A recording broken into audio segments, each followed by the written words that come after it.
Buenas noches a todos, hermanos. Una disculpa ahí por la demora, pero ya estamos aquí conectados. Bienvenidos a todos. Hola, hermanita Ceci, buenas noches, bienvenida. Bueno, hermanos, pues hoy cerramos el recorrido que hemos llevado ya por más de 3 meses en el libro de Isaías. Y pues precisamente vamos a finalizar este estudio, este libro, con los capítulos del 62 al 66. Este libro, hermanos, nos ha mostrado advertencias, promesas, llamados al arrepentimiento y visiones gloriosas de un futuro. Pero este final no es como el de un libro que podamos leer de literatura o de historia humana, donde la última página marca un punto y aparte, que bien o mal vamos a olvidar con el tiempo. Aquí la última página es una declaración solemne que nos dice que todo lo que Dios dijo lo va a cumplir. Este cierre es como una culminación, hermanos, de una sinfonía donde cada nota previa, por más pequeña o por más repetitiva que pudiera haber parecido, cobra un sentido completo y total. Las palabras de juicio que antes nos estremecían, las promesas que parecían demasiado lejanas, o los llamados insistentes que escuchamos una y otra vez, todo se junta para converger y mostrarnos que el plan de Dios no fue improvisado y que nada de lo que Él anunció va a quedar inconcluso. En estos capítulos vemos a un Dios que no se rinde con su pueblo, que no olvida su pacto y que tiene un poder absoluto para llevar su obra hasta el cumplimiento perfecto. Isaías nos invita a mirar hacia atrás y recordar, ¿acaso no se cumplió lo que Dios dijo? Y luego nos empuja a mirar hacia adelante con esa misma certeza. Lo que falta también se va a cumplir. Este cierre no es como una puerta que no se cierra detrás de nosotros, sino que se abre hacia lo eterno. Nos recuerda que el final ya está escrito y que en ese final no habrá injusticia que sobreviva, no habrá mal que resista y no habrá lágrima que no sea enjuagada. La justicia será perfecta, la paz será inquebrantable y la gloria de Dios llenará todo para siempre. Y mientras lo leemos no es para quedarnos como espectadores pasivos, sino para que lo vivamos con esa certeza de que vamos a caminar hacia ese día. Porque lo que está por venir no es incierto, no depende de la voluntad humana y no puede ser detenido. El Dios que empezó la obra en Israel es el mismo que la perfeccionará. Y nosotros estamos llamados a esperar, a perseverar y a vivir como quienes saben que al final es seguro y glorioso. Así que vamos a dar inicio, hermanos. Isaías capítulo 62, versículos del 1 al 5. Lilian, ¿nos puedes ayudar, por favor? Vale. Isaías 62, del 1 al 5. Después de Proverbios, sí, cantar. acá está. 62, ok. Del 1 al 5. 62, 5, ok. Por amor de Sión no callaré y por amor de Jerusalén no descansaré hasta que salga como resplandor su justicia y su salvación se encienda como una antorcha. Entonces verán las gentes tu justicia y todos los reyes de tu gloria, y te serán puesto un nombre nuevo que la boca de Jehová nombrará, y serás corona de gloria en la mano de Jehová, y la diadema del reino en la mano del Dios tuyo. Nunca más te llamarán desamparada, ni tu tierra se dirá más desolada, sino que serás la llamada Jefsiba,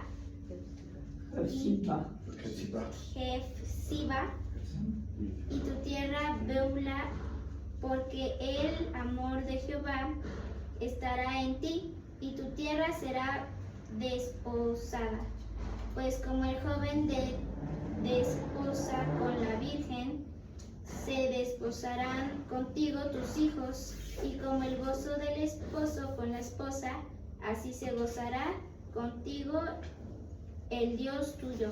Amén. Amén. Gracias. Esas dos palabritas, Jefsibá, significa mi deleite está en ella. Y la otra que es Beulá, significa desposada, ¿vale? Para que entremos en contexto. Entonces, cuando Isaías está abriendo este capítulo, está diciendo que no callará por amor a Sión. Lo que vemos no es a un profeta frío que dicta un mensaje, sino más a un intercesor que carga en el corazón del dolor y la esperanza del pueblo. En ese sentir también se refleja el corazón de Dios hacia su pueblo. Un compromiso que no se rinde, una determinación que no descansa hasta ver la obra terminada. Recordemos que históricamente Jerusalén venía de un tiempo de ruina. El exilio babilónico la había dejado herida y aunque algunos habían regresado, la ciudad no era lo que pues había sido, ¿no? Murallas débiles, templos sin esplendor y un pueblo que lo que más intentaba era levantarse, pero tenía cicatrices profundas. Para ellos era muy fácil pensar, ya no hay una vuelta atrás, Dios ya acabó con nosotros. Pero lo que Dios quiere dejar claro es que Él no abandona lo que empezó. Y para entender esto podemos recordar lo que dijo el apóstol Pablo allá en Filipenses 1, versículo 6. Estando persuadido de esto, que el que comenzó en vosotros la buena obra, la perfeccionará hasta el día de Jesucristo. Lo que vemos en Isaías no es un hecho aislado, es un principio eterno, porque Dios no solamente inicia la restauración, sino que Él la lleva a su cumplimiento perfecto.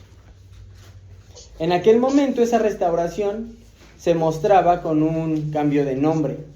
Ya no serían abandonado ni desolada, sino mi deleite está en ella, que fue el significado que les di, y desposada, que es la segunda palabra, que es Beulá. En la cultura antigua, un cambio de nombre no era solamente un título nuevo, como ya lo habíamos visto este mismo domingo en la prédica, sino que era declarar una nueva identidad y un nuevo futuro.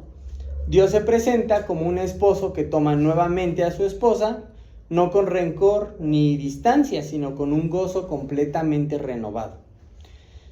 Y si Él hizo eso con Jerusalén, también lo hace con nosotros como iglesia, como hijos e hijas de Dios.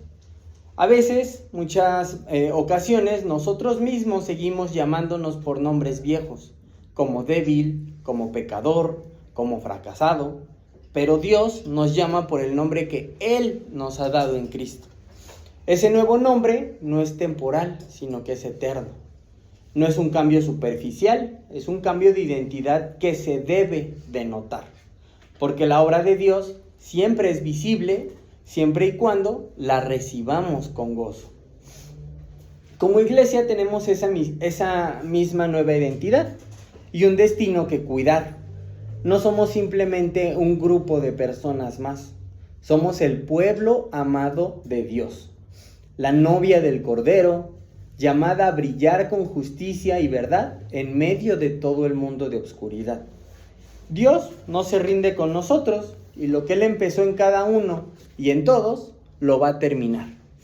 Pero si Jerusalén y nosotros tenemos ese nuevo nombre y una nueva identidad, ¿ustedes cómo creen que debemos hacer para cuidarla? ¿Qué debemos hacer con esa restauración que Dios nos está dando? Los escucho, hermanos. Ser obedientes. Ser obedientes. Gracias, hermana. Obedecer de corazón aquella forma de doctrina, o sea, debe ser de corazón y de buena voluntad, si queremos aceptar al Señor. Ok, gracias, hermano. Gigi. Ser firmes. Ser firmes, muy bien. Ser fieles y agradecidos. Fiel y agradecidos, muy bien. Yo creo que tenemos que ser quebrantados primeramente para poder empezar a entender esta nueva renovación. Okay. O sea, porque si no estamos renovados en nuestra mente, pues aunque tengamos muchísimos estudios o conozcamos mucho de la Biblia, si no tenemos una mente renovada, quebrantada, humillada, no hay cambios, o sea, pues que siguiéramos igual, pues. Pero cuando empezamos a tener ese cambio en nuestros pensamientos, de obedecer al Señor, quebrantarnos por lo que Él hace, en sus misericordias, entonces yo creo que empezamos a cambiar. Ok. A veces. Gracias, El hermano. ejemplo que ponen aquí, hermano, es un ejemplo muy interesante porque pues puede que seamos muy obedientes, pero pues no creo que sea el centro de todo el mensaje. ¿Sí? Si le seguimos y somos buenos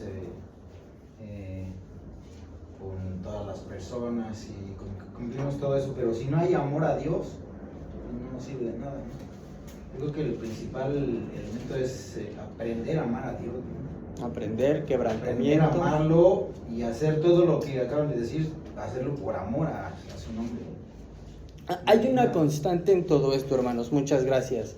Y es que sí, obviamente tenemos que estar quebrantados, obedecer, amar. Pero ¿qué pasa cuando lo dejamos de lado? Realmente la constante, hermanos, es estar ahí, firmes, siempre, en todo momento. Y eso es lo que vamos a ver en los siguientes versículos. La restauración que Dios ha comenzado no es algo que podamos dejar a medias o descuidar o decir, hoy no tengo ganas, hoy no me siento animado, hoy no quiero hacerlo. En los versículos que siguen, Dios nos muestra cómo pone centinelas sobre los muros de Jerusalén, personas encargadas de velar y orar sin descanso, hasta que su promesa se cumpla. Hermanita Sofi, ¿nos puede apoyar, por favor? Isaías 62, versículos del 6 al 9. La palabra de Dios dice: sobre tus muros, Jerusalén, he puesto guardias que no callarán, ni de día ni de noche. Los que os acordéis de Jehová no descansaréis, ni le daréis tregua, hasta que restablezca a Jerusalén y la ponga por alabanza en la tierra. Juro Jehová por su mano derecha y por su poderoso brazo. Jamás daré tu trigo por comida a tus enemigos, ni beberán los extraños el vino que el fruto de tu trabajo, sino que quienes lo cosechan lo comerán y alabarán a Jehová, y quienes lo vendimían lo venderán en los atrios de mi santuario. Amén. Gracias, hermanita. Hermanos, pensemos realmente en lo que significa ser esos centinelas. En el versículo 6 lo nombra como guardas, ¿no? Yo le menciono centinelas porque estoy basando el estudio en Nueva Biblia de las Américas. Ahí nos dice: sobre tus murallas, oh Jerusalén, he colocado centinelas en todo el día y en toda la noche, jamás callarán. Guardias, centinelas, pues se podría decir que es básicamente el mismo contexto, ¿no? Lo mismo historia. Pensemos realmente qué es lo que significa estos guardias, qué son estos centinelas. En aquellos tiempos eran esos guardianes que estaban en las murallas, con ojos atentos y cuerpos preparados para proteger la ciudad de cualquier ataque sorpresa. Su trabajo básicamente era eso, ¿no? Estar atentos de manera pues permanente, por decirlo así, porque una sola falla en esa vigilancia podía significar la caída de toda una ciudad. Aquí Dios nos habla de esos guardias espirituales. No son soldados con armas, sino personas de oración que vigilan el bienestar espiritual de la comunidad y de la ciudad. Estos guardias o centinelas están encargados de hacer memoria del Señor, es decir, de mantener vivo el recuerdo de sus promesas, de su poder y de su fidelidad. Y lo hacen sin descansar, sin callar. Aquí nos dice día y noche. ¿Eso nos habla de qué? Pues de un compromiso, ¿no? Bastante profundo, pero sobre todo lo que les decía, constantes. Porque si nos aferramos a decir soy obediente, hoy sí y mañana no, ¿dónde está esa constancia? Si decimos yo amo al Señor, pero hoy no porque estoy triste, ¿en dónde está quedando ese deber que nos está dejando Dios. No es algo que se haga de vez en cuando nos acordamos, sino que es una vigilancia permanente, porque la restauración que Dios quiere hacer en nosotros y en su iglesia es delicada. Enfrenta ataques espirituales y lo que se requiere es una comunidad despierta y activa. Y hermanos, no sé si esto está siendo claro, pero esta comunidad somos nosotros. Dios nos deja no solamente nos deja ese llamado, porque Él también nos está prometiendo actuar. Dios mismo protegerá lo que ha sido restaurado. Nos permitirá que lo que Él cuida no permitirá que lo que Él cuida sea destruido o robado por las fuerzas contrarias. Entonces, si nosotros somos esos vigilantes y detrás de nosotros Dios nos está cuidando, entonces, ¿por qué muchas veces nos bajamos a descansar? Porque muchas veces nos desanimamos, porque muchas veces no nos sentimos con ese amor de venir a la iglesia, con ese amor de escuchar la palabra de Dios. Ser centinelas o ser guardias significa ser un pueblo que ore sin cesar, como bien dice Primera de Tesalonicenses 4:12, creo. Nos debemos de apoyar mutuamente.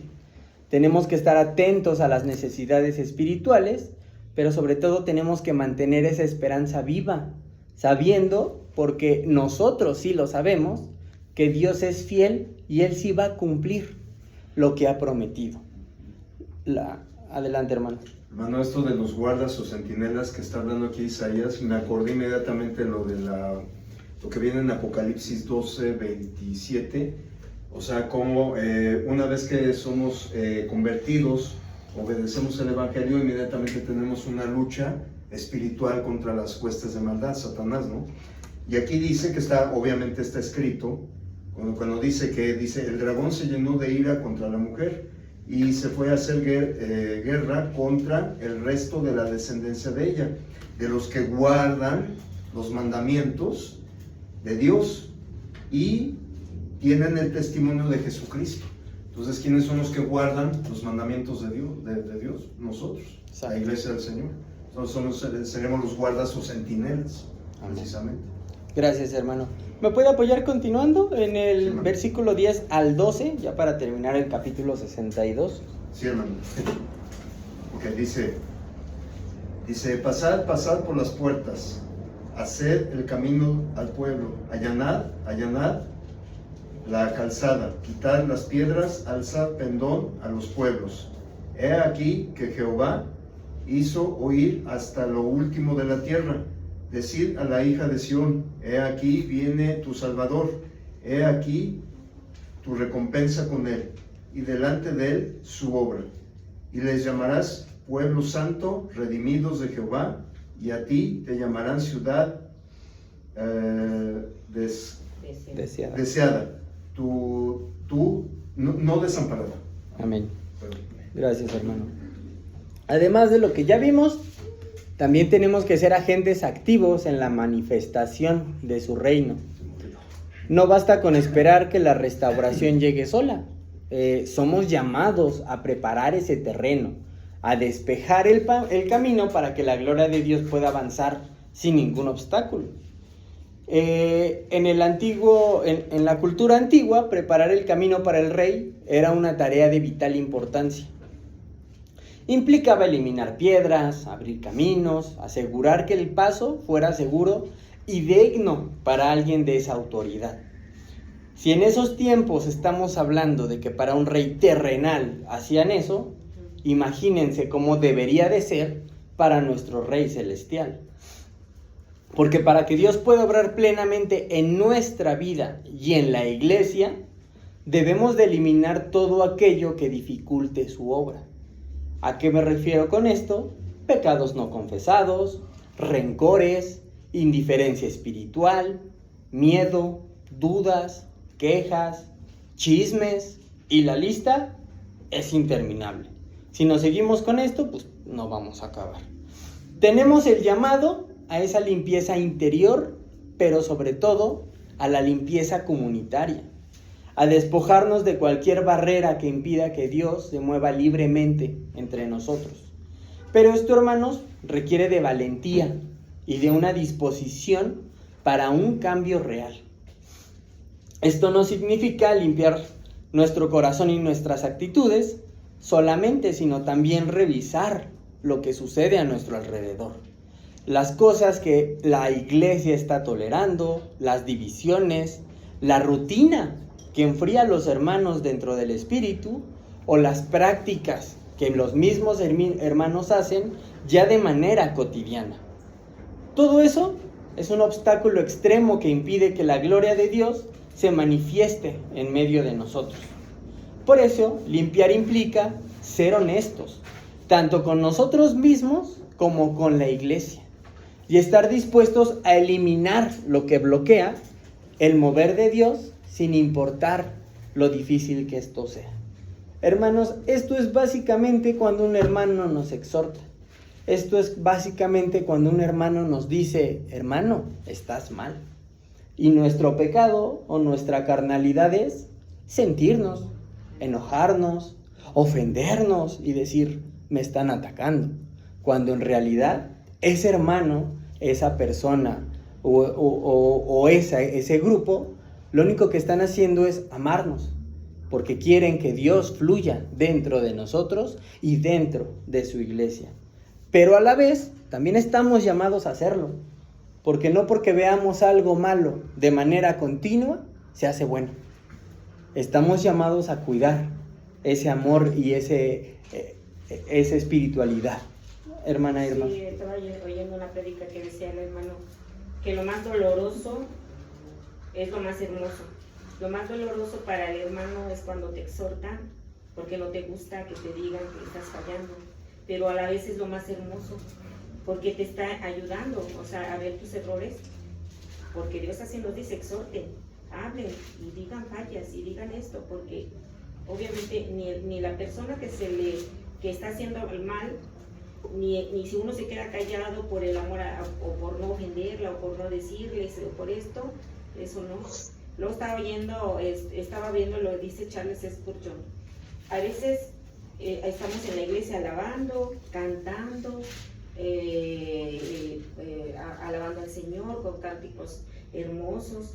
Dice, pero nuestro espíritu está muerto, espiritualmente estamos muertos, porque Dios está tocando la puerta. El Señor está tocando la puerta, porque la iglesia, aunque esté cantando, aunque esté adorando y aunque esté haciendo todo el servicio, no está Dios. Pues Dios está tocando la puerta. Exacto. Entonces yo me quedé en esa reflexión y dije, es cierto, a veces si es una iglesia muerta, pues Dios no está, obviamente, no está ese gozo. Exacto. Muchas gracias, hermanita. Y pues, ¿qué es lo que queremos todos? Estar en presencia de Dios, ¿no? Entonces, esto es un llamado, hermanos, justamente a eso, a cuidar a nosotros mismos, pero también a nuestros hermanos, porque el mismo nombre lo dice, somos familia. Hermano Ricardo. Bien lo decía, hermano, que la corrección pues es positiva. A veces si a uno por el ego de uno dice: no, pues cómo me va a corregir si yo siento que estuve bien. Entonces aquí, por ejemplo, también hay un buen ejemplo de aquí en Hechos 18, que dice cuando Priscila y Aquila apartaron a Apolos. Cuando estaba predicando, él tenía el buen deseo de predicar al Señor, pero como que medio se desviaban algunas cosas, no, mira, esto no, mejor, entonces lo apartaron y pues ya le enseñaron la sana doctrina, y ya pues Apolos fue un gran discípulo, más bien un gran siervo del Señor. Claro. Pero tenía ese deseo y simplemente lo apartaron y lo dijeron con amor: mira, tienes ese buen deseo, sabes, pero estás diciendo algunas cosas que pues hay que tener cuidado, ¿no? Porque está en juego tu salvación y la de los demás. Claro, muchas gracias, hermano. Esta preparación, hermanos, es esa manifestación de nuestra fe, pero nuestra fe activa. No podemos esperar pasivamente, sino que tenemos que trabajar con la convicción de que Dios es el que está en control y que nuestra obediencia es parte clave para que su reino se establezca en medio de nosotros. Hay que mirar hacia adelante con esperanza y compromiso y recordar que la restauración no es el fin, sino el comienzo de una nueva etapa donde la presencia y el poder de Dios se revelan de una manera clara y poderosa. Vamos a continuar con el capítulo 63. Hermana Rosa, ¿nos puede apoyar, por favor? Del capítulo, versículo 1 al 6. Dime, hermano. La palabra del Señor dice así. Quien esté que viene de Edom, de Bosra, con vestidos rojos, esté hermoso en su vestido, que mancha en la grandeza de su poder. Yo, el que hablo en justicia grande para salvar, porque rojo es tu vestido y tus ropas como del que ha pisado el lagar. He pisado yo solo el lagar, y de los pueblos nadie había conmigo. Los pisé pueblos, nadie había, con mi ira, y los hollé con mi furor, y su sangre salpicó mi vestido, y manché todas mis ropas, porque el día de la venganza está en mi corazón, y el daño de mis remidos ha llegado. Miré y no había quien ayudara a mí, y me maravillé que con hubiera quien sustente, y me salvó mi brazo y me sostuvo mi ira. Y con mi ira hollé los pueblos, y los embriagué en mi furor, y derramé en tierra su sangre. Amén. Perdón, hermano. Gracias, hermanita. Hasta ahí.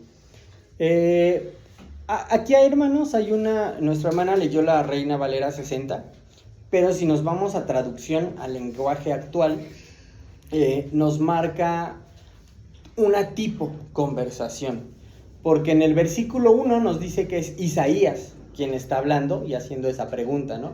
¿Quién es ese que llega desde Bosra, la capital del reino de Edom, con las ropas teñidas de rojo? ¿Quién es ese que está tan bien vestido y avanza con una fuerza tan terrible? Y en el segundo, ahí hay un apartado que dice Dios, y contesta: soy yo, el Dios de Israel, el que anuncia la victoria y tiene poder para salvar. Y después Isaías vuelve a preguntar: ¿y por qué están rojas tus ropas como si hubieras pisado uvas? Y pues ya, ¿no? La continuación que nos ayudó nuestra hermanita Rosa es lo que Dios le está respondiendo. En lo que estuve haciendo este estudio me llamó mucho la atención, porque apartarlo así nos ayuda a entender y comprender más esta parte, ¿no? Que de hecho se sigue replicando y pues solamente aparece en traducción al lenguaje actual. Entonces, continuando, hermanos, pasamos a esta imagen fuerte y directa que nos muestra el carácter de Dios y su justicia en acción. Aquí vemos a Dios presentándose como un guerrero, alguien que no llega en calma ni con palabras suaves, sino con una autoridad y con determinación. La escena nos pinta a Dios con vestiduras teñidas en sangre, manchando desde Edom, un territorio que en la Biblia representaba a los enemigos de Israel. Esa sangre en sus ropas no es algo accidental, sino que nos muestra el juicio divino que está ejecutando contra la opresión y contra el mal. En el contexto histórico, pues Jerusalén había sufrido, ¿no?, el dominio y castigo de naciones hostiles, y Dios ahí les está dejando claro que Él mismo se va a levantar para defender a su pueblo y castigar a los enemigos que le causaron tanto daño. Pero esto no solamente nos habla de una guerra física, sino que nos recuerda que Dios es justo y que no permite el pecado. La injusticia o la maldad nunca van a quedar sin respuesta ante Él. Esa sangre en sus vestiduras es esa consecuencia real de lo que trae el pecado. Entonces, hermanos, nosotros como su iglesia, como la esposa, ¿Estamos viviendo en justicia? ¿Estamos permitiendo que el pecado y la injusticia tengan lugar en nuestra vida? O peor aún, en nuestra iglesia. Porque Dios es justo, sí, pero también es misericordioso. Y Él quiere que respondamos con un arrepentimiento y con un cambio real. Y en Romanos 12:19, Pablo nos lo recuerda. No se tomen la justicia por su propia mano, queridos hermanos. Confíen en que Dios hará justicia en el tiempo justo. Este versículo complementa perfectamente esta escena, ¿no? Dios es el juez soberano que hará justicia. Por eso nosotros podemos vivir sin temor, podemos vivir sin rencor, porque confiamos completamente en Él.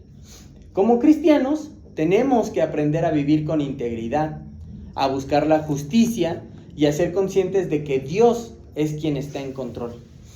No debemos ignorar el mal, pero tampoco podemos tomar venganza. Nuestra confianza está en que Él cumplirá su palabra y actuará a su tiempo. Porque el juicio justo y firme de Dios no es el final de la historia. Detrás de esa fuerza hay un amor que nunca se cansa, una fidelidad que sostiene a su pueblo en cada paso del camino. En medio de la lucha y el dolor, hay recuerdos vivos de la mano de Dios guiando y protegiendo y renovando. Entonces vayamos a leer el versículo 7 al 14. Hermanita Janet, ¿nos puedes apoyar? ¿Sí puedes?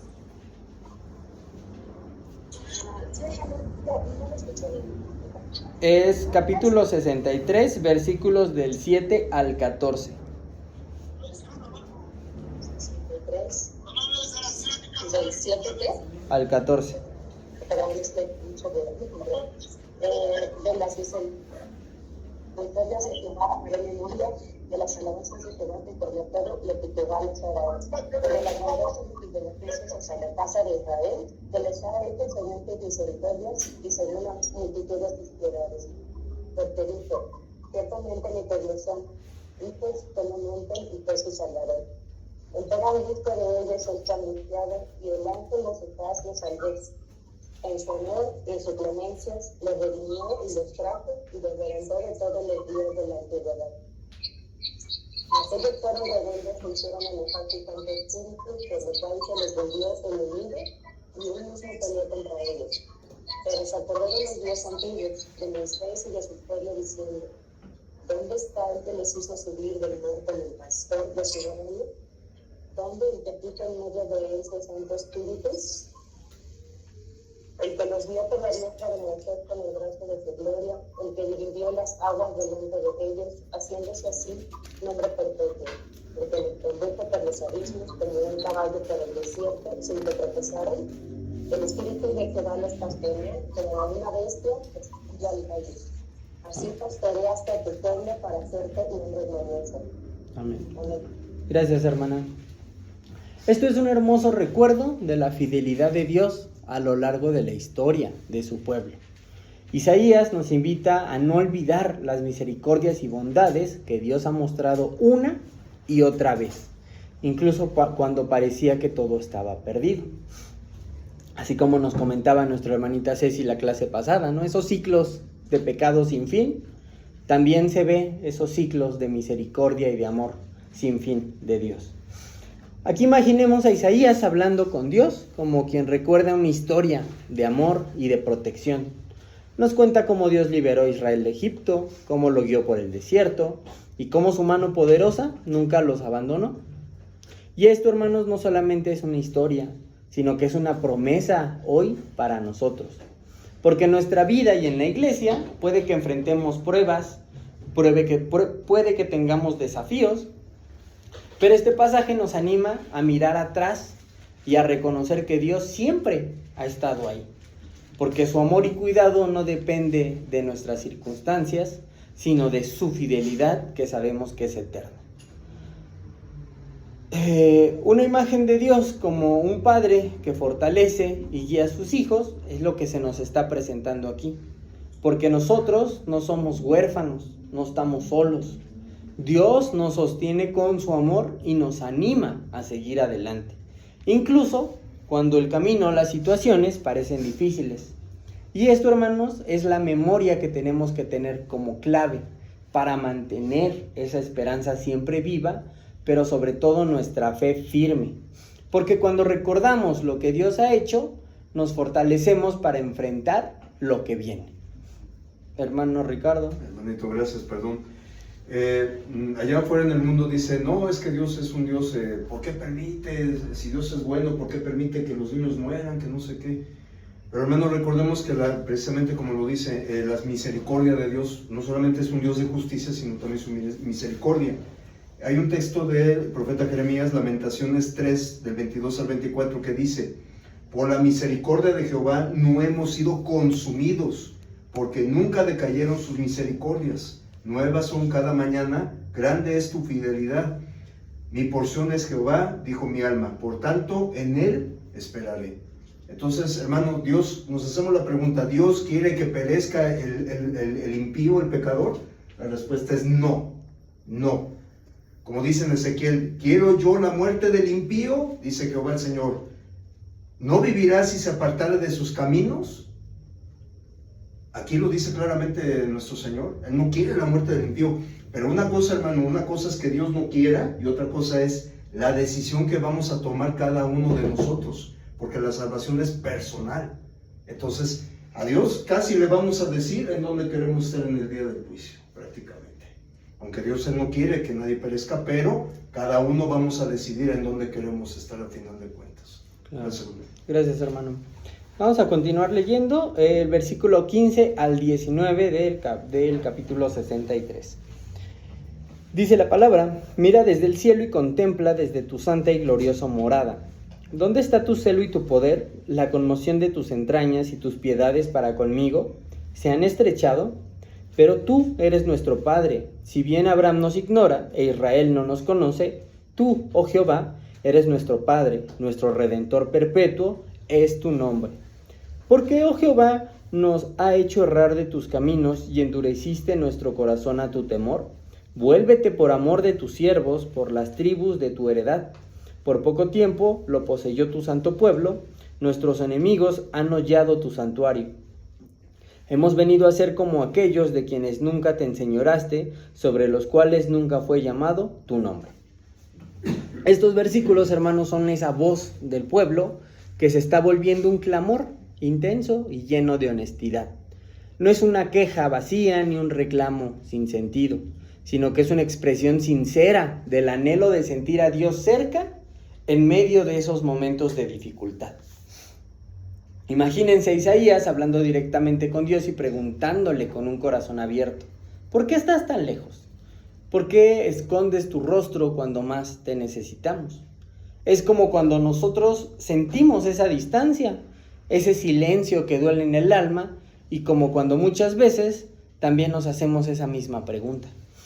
Pero no estamos solos, hermanos. La Biblia no esconde nuestras dudas ni nuestro dolor, más bien nos muestra que es válido acercarnos a Dios con toda nuestra realidad sin fingir que todo está perfecto.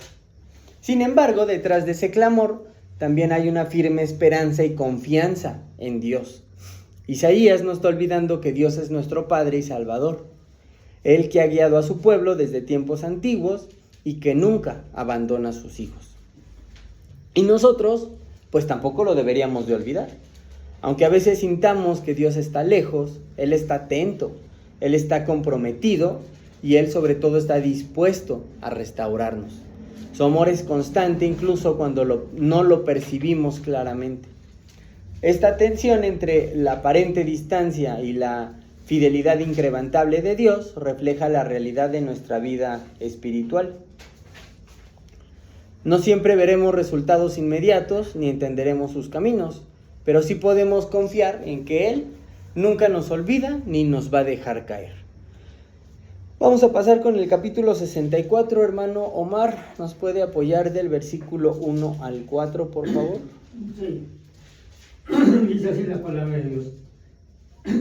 Oh, si rompiesen los cielos y descendieras y a tu presencia se escurriesen los montes, como fuego abrasador de fundiciones, fuego que hace hervir las aguas, para que hicieras notorio tu nombre a tus enemigos y las naciones temblasen a tu presencia. Cuando haciendo cosas terribles, cuales nunca esperábamos, descendiste, fluyeron los montes delante de ti. Ni nunca oyeron, ni oídos percibieron, ni ojo ha visto a Dios fuera de ti. ¿Qué hiciste? Porque en Él espera. Amén. Gracias, hermano. Después de tanto esperar, después de tantas pruebas, pues el pueblo tenía un deseo sincero de ver a Dios actuar de una manera clara y transformadora. No querían solamente palabras o promesas, sino una presencia tangible que cambiara su realidad. En medio de toda esa incertidumbre que vivían, este grito es una petición para que Dios intervenga en sus vidas. Pero este clamor va más allá de una mera emoción, sino que es una expresión de fe, porque reconocen que Dios es el creador de todo, el único que puede hacer cosas nuevas y poderosas que nunca hemos visto. Y este deseo de ver la gloria de Dios no solamente lo vemos en Isaías. Moisés también expresó este anhelo en Éxodo 33:18 cuando dijo: te ruego que me muestres tu gloria. Moisés, él que tuvo una relación íntima con Dios, que sabía que nada transforma más que experimentar la presencia real y poderosa del Señor. Y nosotros hoy podemos hacer ese mismo clamor, hermanos, confiando en que Dios está dispuesto a manifestar su poder y su gloria en medio de nosotros, renovando y transformando nuestras vidas y nuestra iglesia, porque no es sano conformarnos con una fe tibia o peor aún, con situaciones estancadas y sin resolver. Hermanito Roberto, ¿nos puede apoyar en el versículo 5 al 8 del 64, por favor? Sí. Dice: saliste al encuentro del que con alegría hacía justicia, de los que se acordaban de ti en tus caminos. He aquí tú te enojaste porque pecamos. En los pecados hemos perseverado por largo tiempo. ¿Podremos acaso ser salvos? Si bien todos nosotros somos como suciedad y todas nuestras justicias como trapo de inmundicia, y caímos todos nosotros como la hoja, y nuestras maldades nos llevaron como el viento, nadie hay que invoque tu nombre, que se despierte para apoyarse en ti, por lo cual escondiste de nosotros tu rostro y nos dejaste marchitar en poder de nuestras maldades. Ahora pues, Jehová, tú eres nuestro Padre, nosotros barro, y tú el que nos formaste. Así que obra de tus manos somos todos nosotros. Amén. Gracias, hermano.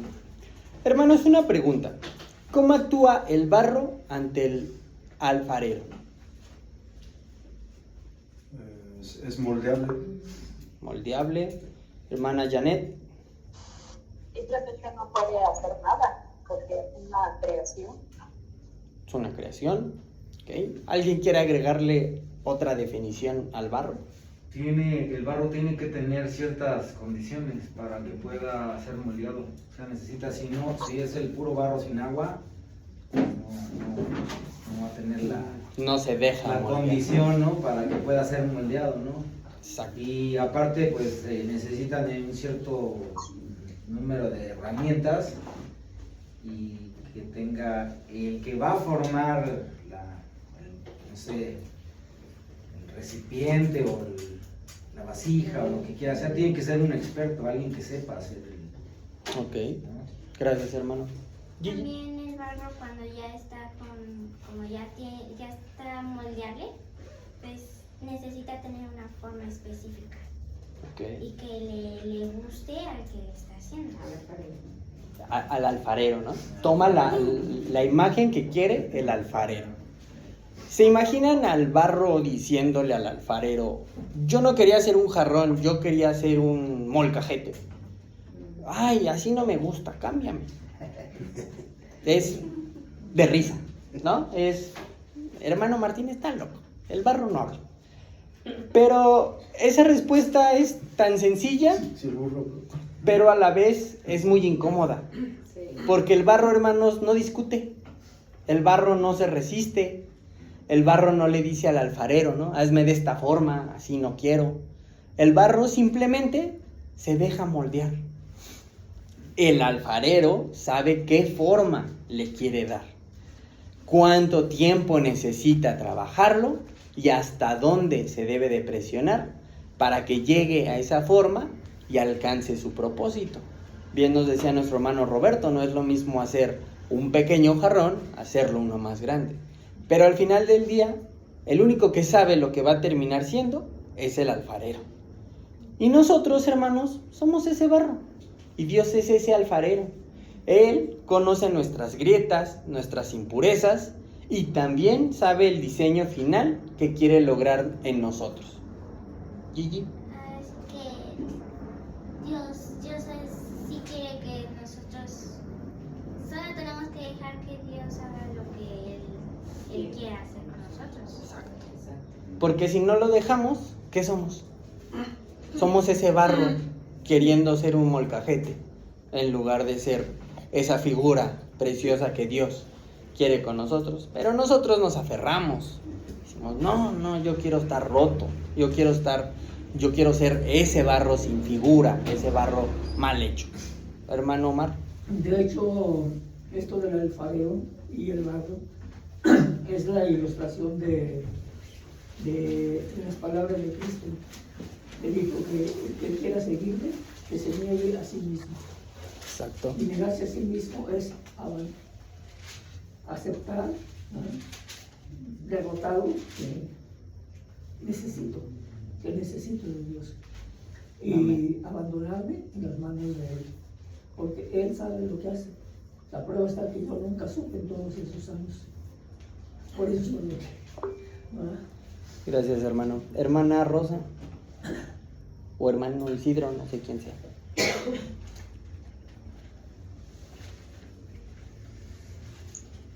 Hermanitos.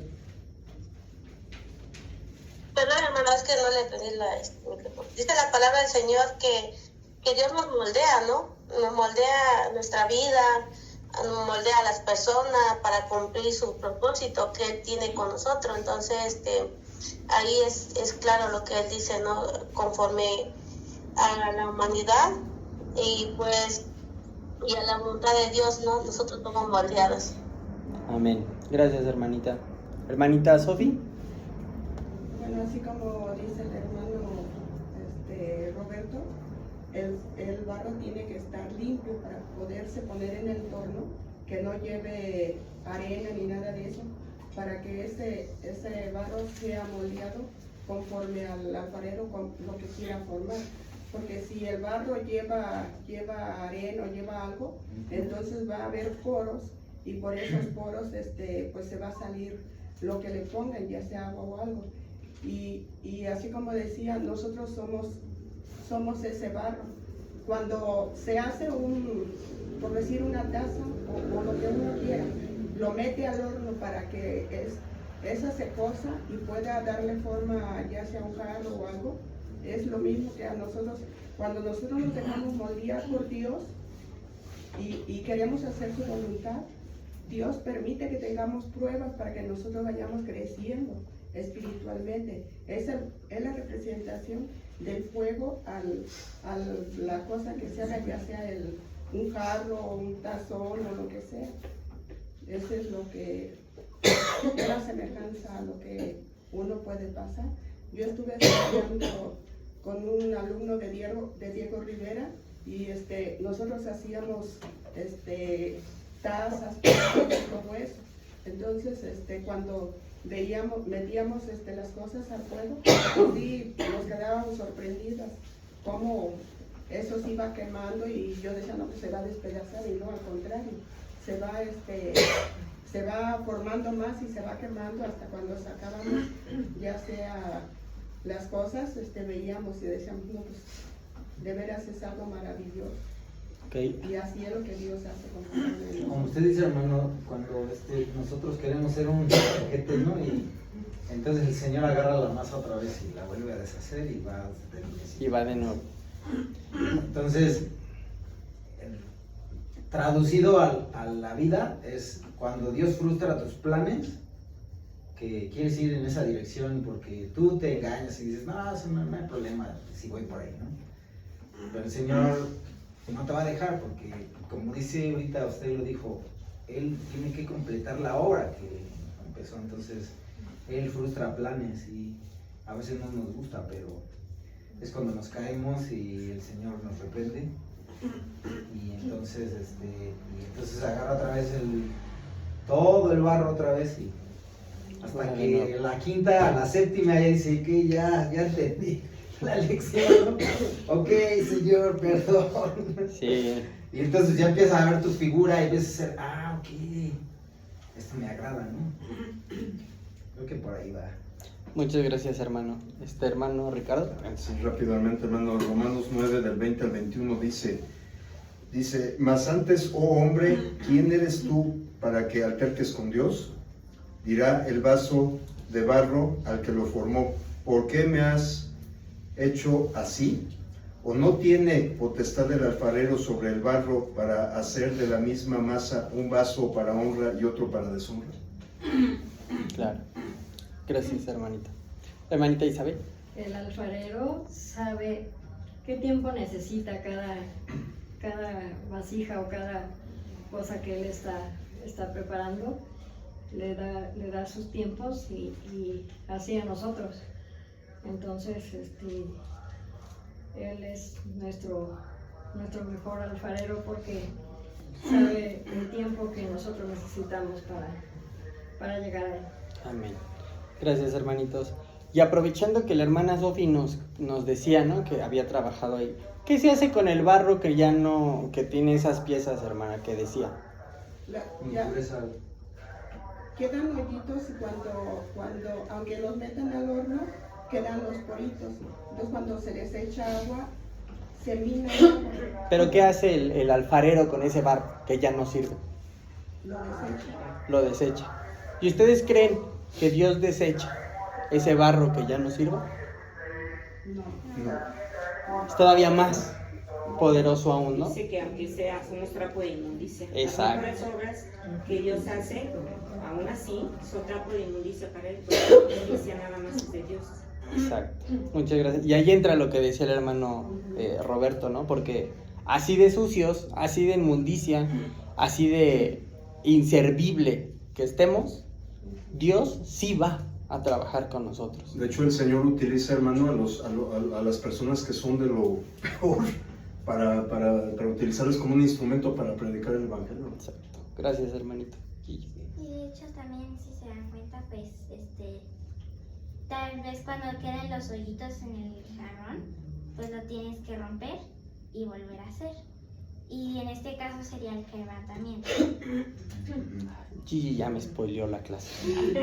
Hermano, yo decía hace rato que de alguna forma nosotros tenemos que perseverar, ¿no?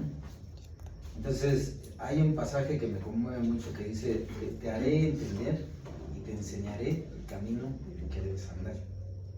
Pero para que eso pueda cumplirse, pues uno tiene que estar presente, ¿no? A lo mejor te caes, a lo mejor fallas, a lo mejor te confundes, o a lo mejor lo que sea, ¿no? Pero si sigues aferrándote y perseverando, de repente el Señor va a abrir tus ojos y va a entrar la luz de su gracia y vas a ver, y entonces, te va a quedar claro. A veces el Señor nos prueba qué tanta fe tenemos y qué tanto interés tenemos en medio de las pruebas.